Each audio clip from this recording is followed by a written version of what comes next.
Okay po, maganda topic natin ha. Masama ba maligo ng 2 beses sa isang araw? Okay, ganyan ba kayo maligo 2 times a day? Ano ba yung tamang pagliligo? Actually, sagot natin dyan, depende. Pwede po kayong mag-comment, ilang beses ba kayong maligo sa isang linggo? Araw-araw ba kayo naliligo? Once a day?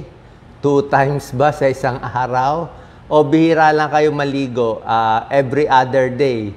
Sa isang linggo, 3 beses lang maligo. Okay, tingnan natin ha. Sino muna ang dapat maligo araw-araw, once a day? Sino yung mga dapat araw-araw naliligo?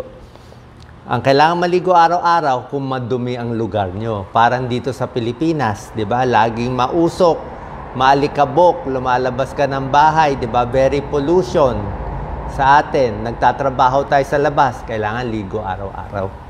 Mas maganda nga sa gabi naliligo eh. Dahil nadumihan ka ng buong araw.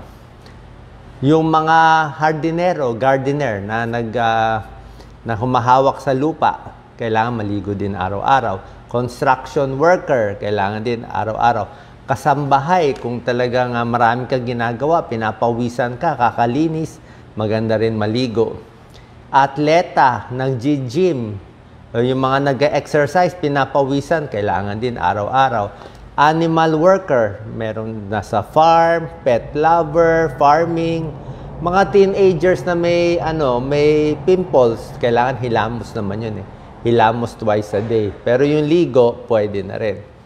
Sino naman ang pwede maligo ng every other day? Yung hindi araw-araw nagsha-shampoo. Baka isang linggo, 3 beses lang. Sino? Kung malinis naman yung lugar nyo. Let's say, nasa ibang bansa kayo, malamig ang lugar, nasa bahay ka lang, di ka naman nadudumihan, pwede mas madalang ang pagligo. Ano mangyayari kung maliligo ka ng 2 beses sa isang araw? Okay, good ba or bad? Ayon sa mga dermatologists, medyo hindi maganda. Medyo bad daw yung 2 times a day. Lalo na sa buhok, pag isa-shampoo mo 2 times a day. Ano ang 5 possible mangyari pag twice ka maliligo? Number 1, madadry masyado ang balat. So, pag very dry ang balat, mababawasan yung oil sa balat natin, pati yung healthy bacteria natatanggal din. Kung biro mo, ligo ka na sa umaga, ligo ka pa sa gabi. Tapos magkakaroon ng skin irritation, skin dryness, pwede magpantal-pantal, lalo na kung mainit ang pinagliligo mo. Mamaya may tips tayo yung tamang pagligo. Number 2, pwede magkaroon ng skin sensitivity. Lalo na yung mga may sakit sa balat, yung mga may psoriasis, may eczema, hindi pwede madalas ang ligo doon. Lalo magsusugat-sugat.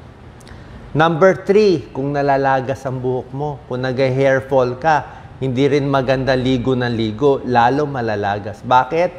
Kaka-shampoo mo kasi nababawasan yung mga oil sa scalp natin. Pag nawawala yung oil, magda-dry. Pag nag-dry ang buhok natin, lalong mag-hair fall. Mapipilitan siya mag-produce ng more oil.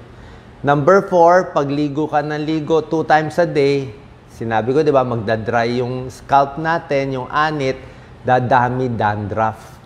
So, pag dumami dandruff mo, masyadong dry, lalong malalagas yung buhok mo, mangangati ka. Number 5, yung ligo ng ligo, hugas ng hugas, lalo na sa mga babae, hugas ng hugas dun sa private part nila, sa puwerta, pwede magkaroon ng vaginal infection. Dapat ang hugas yung mild lang, sa labas lang, kasi pwede magkaroon ng bacterial imbalance pag hugas ng hugas. Ano naman po ang 10 tips sa tamang pagligo? Ito, tuturo natin, baka mali pagligo nyo eh. Number 1, dapat, payo to ng dermatologist, maiksi lang yung panahon na nagbabasa kayo. Sabi nga ni Dr. Katigo, yung favorite nating derma, 8 minutes ang ideal. 8 minutes lang. Pwede ka magkuskus ng 10 minutes o ganyan. Pero yung na bumubuhos yung tubig na nagsha-shampoo ka, 8 minutes lang. 5 minutes to 10 minutes, keep it short. Huwag masyado matagal nakashower, masyado magdadry eh. Hindi maganda pati yung kamay mo, di ba? Kukulubot yan eh. So, hindi pwedeng sobra tagal. Number 2, wag sobrang init na tubig. Pinakamaganda, warm water. Maligamgam na tubig, di ba? Kasi pag sobrang init yung tubig, lalo ka lang magdadry. O, magdadry yung skin. Kailangan natin ng kukulubot eh. Number 3, kuskus. Ano tamang pagkuskus? May ibang tao, sobra sa kuskus. Diba? Kakakuskus, nagkasugat-sugat na, nagka-dry-dry na lahat. Ang dapat pong kinukuskus, yung mga maaamoy na parte ng katawan. Alam nyo ba, ang sweat glands natin, may pawis tayo, diba? May sweat glands. Hindi pareho ang sweat glands natin, ha? Ang sweat glands mo dito sa paa, dito sa balat natin, sa kamay, iba yung sweat glands dito, walang amoy. Pero ang sweat glands natin sa kilikili, mabaho eh. Sa singit, may amoy din. May body odor. Sa kilikili, sa singit, sa paa, may amoy. Pati sa ulo, sa anit, may amoy din yan. So, pwede mo i-scrub yung mga maaamoy na parte. So, pag may tuwalya ka, may sabon ka sa kilikili, sa singit, sa paa, yan ang maaamoy na lugar na kailangan punas-punasan. Pero gentle lang. Yung ibang parte ng katawan, hindi mo naman kailangan kuskusin ng kuskusin. Ha? Baka masugat lang. Lalo na yung naghihilod pa. Minsan kasi hindi maganda naghihilod eh. Lalo mo hinihilod yung siko mo, lalo siya mangingitim. O yung konting tuwalya lang, pwede na yon. Konting bimpo or tuwalya. Number 4, pwede kayo gumamit ng moisturizing soap. Lalo na kung nagda-dry kayo. Nagda-dry yung skin. Alam niyo yung nagda-dry? Ano ang moisturizing soap? Wala tayo na-endorse. Ang alam ko lang yung Dove. Yung Dove is, minsan ginagamit ko. Na pag feeling ko nagda-dry. Ewan ko pa kung may ibang mga moisturizing soap. Pwede kayo pumili ng gusto nyo. Number 5, pagkaligo nyo, pagkatapos maligo, yun ang pinakamaganda maglagay ng moisturizer. Okay? Sa mukha, sa katawan, open pa yung pores. Kailangan kahit yung mga simple lang, kahit anong lotion meron kayo, kahit lotion lang, hindi na kailangan mamahalin doon pagkaligo.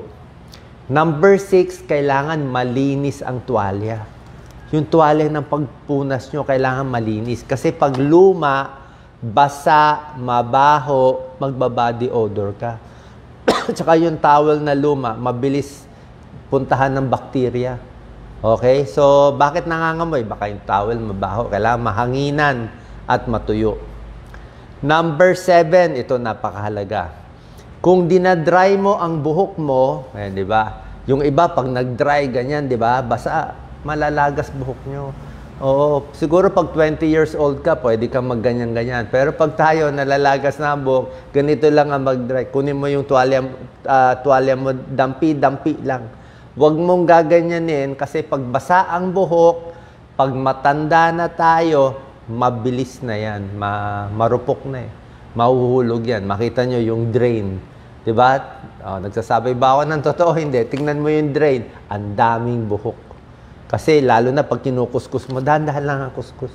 Lalo lang malalagas lalo. Kasi pag matanda, humihina na yung buhok, nagiging marupok, at pag basa ang buhok, mas mahina siya. Minsan napansin ko pag yung shower masyado malakas, hindi rin maganda, lagas din buhok ko eh. Pag malakas yung shower, yung masakit, malalagas din, kaya dahan-dahan lang. Huwag din masyadong lalakasan yung shower. I-adjust nyo na lang.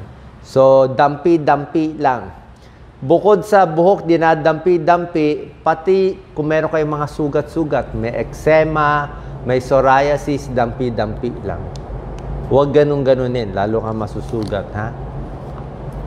Number 8, ito very important. Pagkaligo, i-dry mo maigi itong mga maamoy na parts. Anong ibig ko sabihin? Tuyuin maigi ang kilikili, kundi mangangamoy. Kailangan dry na dry, hanginan mo pa. Sa singit, kailangan dry na dry na dry. Kasi pag nagsuot kayo ng underwear, tapos basa pa yan, kita mo mamaya, maamoy na agad. Diba? Kasi maamoy na yung parts eh. Tapos iniwan mo pa basa, madilim. Baka tubuan pa ng fungal infection. Kailangan dry na dry. Huwag din masyadong masikip ang underwear.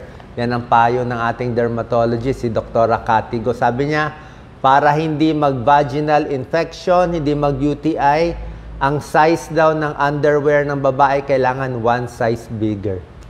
Sabi niya, medyo mukhang losyang pero okay lang. Pag medium ka, kunin mo large. Pag large ka, kunin mo extra large. Mas maluwag, mas presko para hindi magkaroon ng infection. So, kailangan dry ang mga maamoy na lugar. Okay? Pati paa. Lalo na yung daliri ng paa, yung pagitan ng paa natin. Kasi pwede kayo mag-alipunga. Okay? Alam nyo, alipunga, mabaho. Kailangan may antifungal tayo dyan. Any antifungal cream, pinapahid 2 weeks up to 1 month, pinapahid. Tapos papahanginan yung paa. Ida-dry mo lagi. Number 9, ito mahalagang tip habang naliligo. Para sa mga senior o may edad, kailangan yung banyo nyo may good ventilation, may hangin.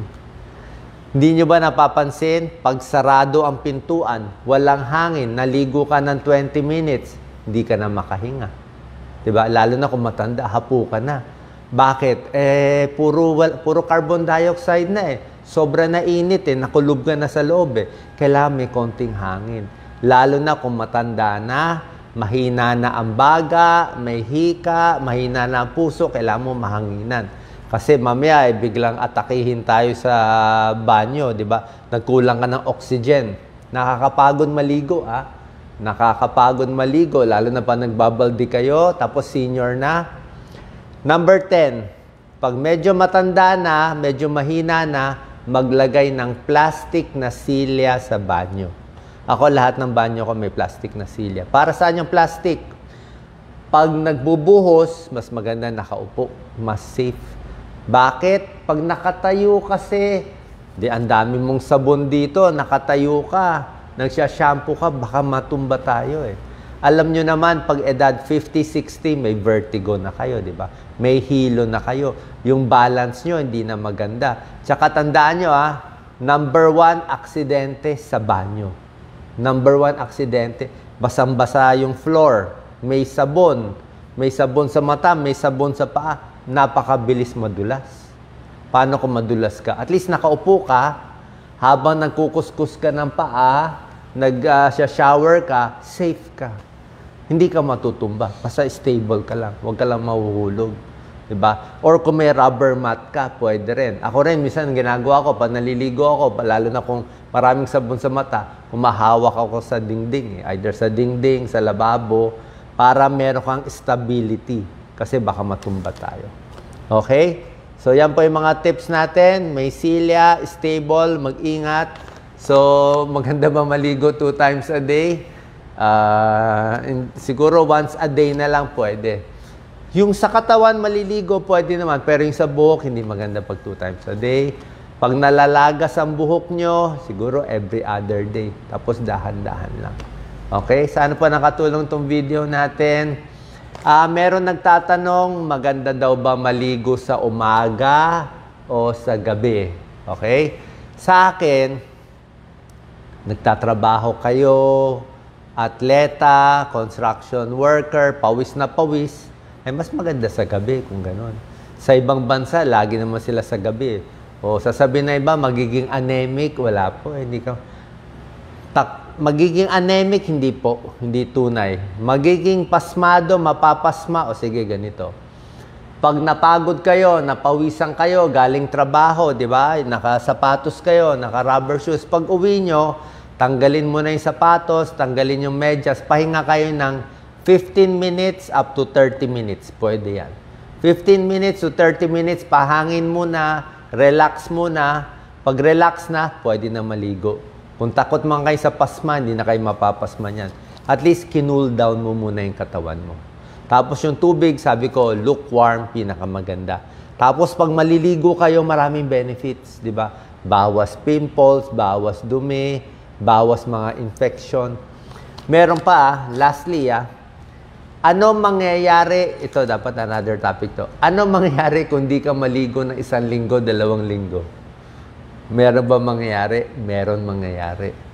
May tawag dyan Parang dermatitis neglecta. May medical term yan check ko lang maigi, hindi ko pa na-prepare. Pero may medical term yan, yung hindi naliligo. Nakita nila yan minsan sa yung mga street people na wala ng bahay, 2 linggo, 3 linggo, hindi naliligo. Alam nyo anong mangyayari? Kakapal yung balat.